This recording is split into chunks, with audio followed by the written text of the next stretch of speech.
Per tant, tota la reiteració d'atacs de Goiat són comportament, tot el perfil d'actitud d'aquests exemplars apunten a que hi ha un perill que va més enllà del que merament era àmbit ramader, que hi ha una intranquil·litat social de cada cop més creixent i que, per tant, ja serà, de l'acord que ho hem prenut, una demanda formal a la Generalitat de Catalunya de captura i repatriació o translocació d'aquests exemplars.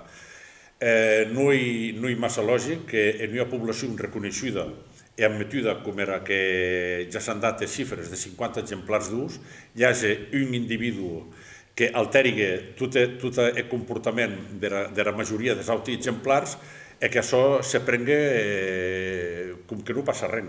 Sí que passa, és nosaltres molt greu. Per tant, la decisió ja hi presa i tal se va demanar. A part de 3 altres mesures que anaran acompanyant d'aquesta, però que aquestes 3 altres han cabut perfectament amb la resta de la població d'uci. Nosaltres hem el que honestament creiem que ho hem de defensar els interessos generals dels aranesos i de la Val d'Aran. Per tant, era la nostra obligació i de compliment a d'aquest mandat de plenc del dia d'avui. El que acaba en un 1 era la Generalitat, serà la seva responsabilitat, però era nostra i força clara de que volem era captura i repatriació d'aquests exemplars.